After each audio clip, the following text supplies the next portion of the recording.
37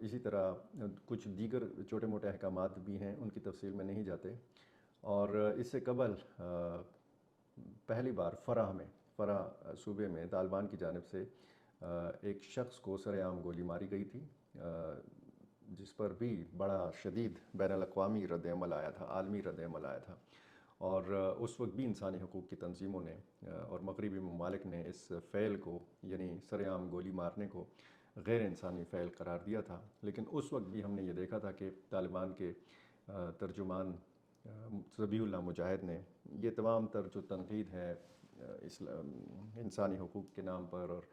ان کی اور مغربی ممالک کی، امریکہ کی، اقوام متحدہ کی، یہ ساری تنقید جو ہے انہوں نے رد کر دی تھی اور کہا تھا کہ جی دین اسلام کی توہین ہے یہ تنقید۔ دراصل یہ تو تقریباً 3 واقعات ایسے ہو گئے ہیں ایک ہی ہفتے کے اندر۔ 2 کو غزنی میں قتل کیا گیا، 2 قاتلوں کو، اور 1 قاتل کو جوزجان میں قتل کیا گیا۔ اسی طرح فراح، لقمان اور غزنی میں مزید 4 افراد کے حوالے سے کہا گیا ہے کہ ان کے کیسز جو ہیں یہ تقریباً ان کا فیصلہ ہو چکا ہے، ان کو سزائے موت سنائی جا چکی ہے، اور اگلے کچھ دنوں میں ان 4 افراد کو بھی اسی طرح سر عام جو ہے وہ سزا دی جائے گی، ان کو گولی ماری جائے گی یا کسی اور طریقے سے ان کو جو سزائے موت سنائی گئی ہے اس پر عمل درآمد کیا جائے گا۔ اگر آپ موازنہ کریں پاکستان اور افغانستان کے نظام عدل کے حوالے سے، تو پچھلی ویڈیو میں نے آپ کو بتایا تھا کہ پاکستان میں جو نظام عدل ہے، جو کورٹ سسٹم ہے، وہ مختلف ہے۔ یہاں پر لاکھوں مقدمات جو ہیں وہ ماتحت عدالتوں میں، ہائی کورٹس کے اندر، سپریم کورٹ کے اندر زیر التوا ہیں، اور ہمارے یہاں پاکستان کے اندر بہت سارے جو معاملات فوری طور پر نمٹائے جاتے ہیں وہ سیاسی مقدمات ہیں۔ جو سیاسی جہاں پہ سیاست ہوتی ہے، جہاں پر کسی جج صاحب کو اپنی تشہیر کا موقع ملتا ہے، کسی جج صاحب کو نمبر بنانے کا موقع ملتا ہے،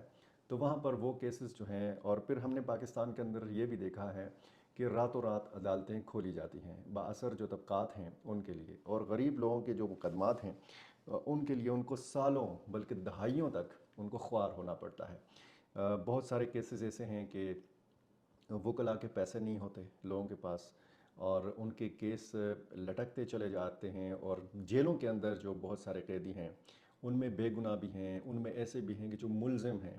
مجرم نہیں ہیں، ان پر جرم نہیں ثابت ہوا۔ مسئلہ کیا ہے؟ وکیلوں کے پیسے نہیں ہیں۔ مسئلہ کیا ہے؟ ججوں کو دینے کے لیے پیسے نہیں ہیں۔ یہ پاکستان کا نظام عدل ہے۔ اور دوسری طرف افغانستان میں جو نظام عدل ہے، وہ افغانستان کی حکومت کا یہ دعویٰ ہے کہ وہاں پر شرعی نظام ہے، اسلامی نظام ہے، اور جو تنقید ہوتی ہے افغانستان کی حکومت کے اوپر یا اس قسم کے اقدامات کے حوالے سے، تو پھر افغان طالبان اس تنقید کو فوری طور پر رد کر دیتے ہیں، کہتے ہیں ہمارا اپنا نظام ہے، ہمارا اپنا نظام مملکت ہے، ہمارا اپنا نظام عدل ہے، ہمارا اپنا کورٹ سسٹم ہے، کسی کو ہمارے کورٹ سسٹم سے کیا لینا دینا، کسی کو ہمارے نظام عدل سے کیا لینا دینا۔ ہم اگر اسلامی سزاؤں پر عمل درآمد کرواتے ہیں تو اس کا ایک جو بنیادی فلسفہ ہے وہ یہ ہے کہ جرم کو روکا جائے۔ اب اسلامی سزائیں تو ظاہر ہے کہ قاتل کا سر قلم کرنا ہے، زانی کو سنسار کرنا ہے، چور کے ہاتھ کاٹنے ہیں، اور اسی طرح چھوٹی موٹی دیگر جو سزائیں ہیں وہ بھی ہیں، لیکن یہ جو سزائیں، جن سزاؤں کا میں نے ذکر کیا، یہ چھوٹی موٹی سزائیں نہیں ہیں، یہ بہت بڑی بڑی سزائیں ہیں۔ اور اس کا مقصد اصل میں کیا ہوتا ہے، اس کی روح کیا ہے؟ مقصد یہ ہے کہ معاشرے میں عبرت عام ہو جائے۔ مطلب اگر کسی نے قتل کیا ہے اور اس کو سر عام سزا دی جائے، سر عام اس کو پھانسی دی جائے، یا سر عام اس کا سر قلم کیا جائے، یا سر عام اس کو گولی ماری جائے، تو یہاں پر مغرب کو جو بہت زیادہ مسئلہ ہے وہ اس چیز سے ہے کہ سر عام ان سزاؤں پر عمل درآمد نہ ہو۔ پاکستان کے اندر ایک عرصے سے پھانسی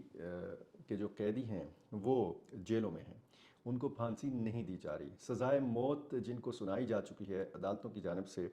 ان کو سزائے موت باقاعدہ عملی طور پر دی نہیں جا رہی۔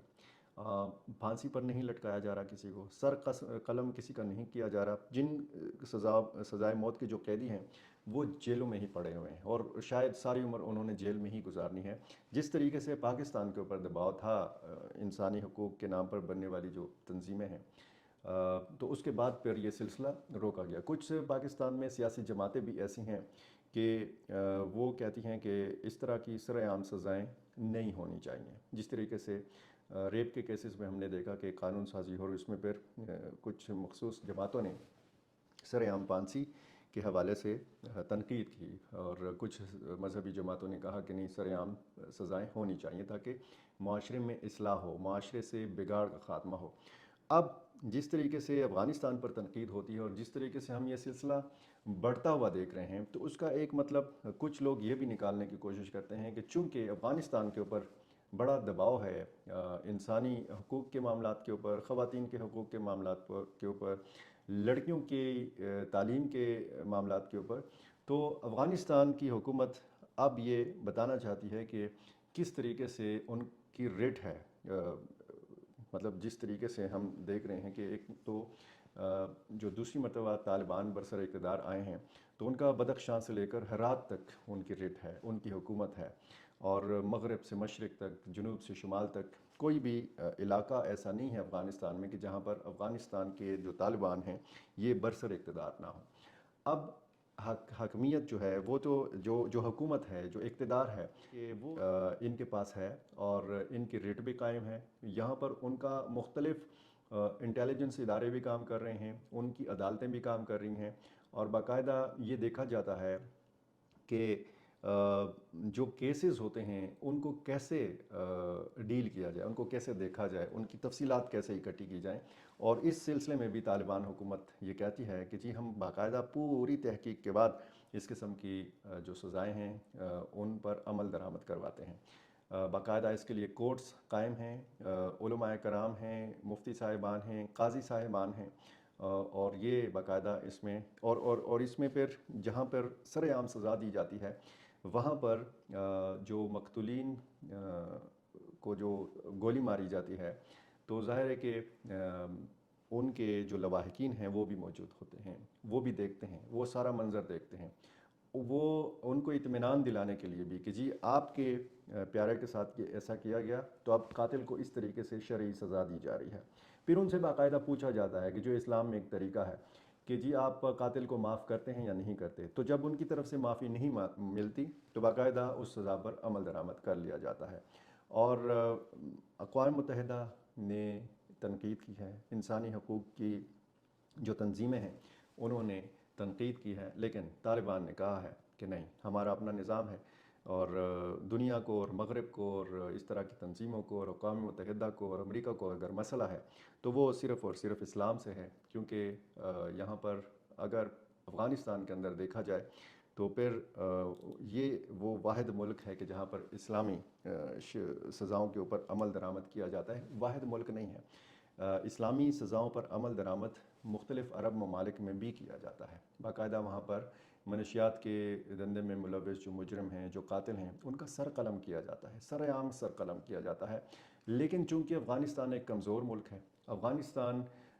کو زیر دباؤ لایا جانا ہے، یہ مقاصد ہیں، تو اس لیے اس قسم کی جب سزا کی خبر آتی ہے تو عالمی میڈیا کے اوپر بہت زیادہ اس پر شور مچتا ہے۔ حالانکہ عرب ممالک میں جب اس قسم کی سزا ہوتی ہے تو اس پر عالمی میڈیا میں آپ کو کوئی خبر اس طرح نہیں ملے گی، اس طرح تفصیل سے نہیں ملے گی، اس طرح تفصیل سے آپ کو تنقید جو ہے وہ آپ کی نظر سے نہیں گزرے گی۔ تو یہ وہ دو رخی پالیسی ہے میڈیا کی بھی، مغرب کی بھی، امریکہ کی بھی، کہ جو اس وقت ہم دیکھ رہے ہیں کہ خصوصاً افغانستان کے حوالے سے، افغانستان کے معاملات کے حوالے سے ان کی پالیسی جو ہے وہ دو رخی ہے، اس کا ایک رخ نہیں ہے۔ کسی ایک ملک کے لیے ایک پالیسی ہے، کسی دوسرے ملک کے لیے دوسری قسم کی پالیسی ہے۔ تو یہ چونکہ اسلامی سزاؤں کے حوالے سے، سر عام سزاؤں کے حوالے سے ایک اور خبر تھی تو میں نے سوچا کہ آپ تک پہنچائی جائے، اور اس میں بہت سارے اسباق ہیں اور دنیا کے لیے بھی، اور دنیا کو یہ بھی سمجھنے کے لیے ان کو ایک موقع بھی ملتا ہے، اسٹوڈنٹس کو موقع ملتا ہے کہ جب اس قسم کا واقعہ ہوتا ہے تو وہ پھر اسٹڈی کریں کہ اسلامی سزائیں دراصل ہیں کیا، اور اسلامی سزاؤں کا اصل میں مقصد کیا ہے۔ تو میرا بھی اس ویڈیو کا مقصد یہ ہے کہ آپ تک یہ اطلاع پہنچائی جائے، اور پھر اگر اسٹوڈنٹس دیکھ رہے ہوں تو ان کو بھی تحریک ملے کہ وہ اس قسم کی چیزوں کے بارے میں ریسرچ کریں، اور خصوصاً اسلامی نظام کے حوالے سے ریسرچ کریں اور اسلامی سزاؤں کے حوالے سے ریسرچ کریں۔ مغرب کیا چاہتا ہے، مغرب کی اصل میں جب مغرب تحفظات کا اظہار کرتا ہے، انسانی حقوق کی تنظیمیں جب تحفظات کا اظہار کرتی ہیں تو ان کے پیچھے مقصد کیا ہوتا ہے، اور وہ دراصل یہ تنظیمیں جو ہیں وہ چاہتی کیا ہیں، کیا مقصد حاصل کرنا چاہتی ہیں۔ بہت شکریہ۔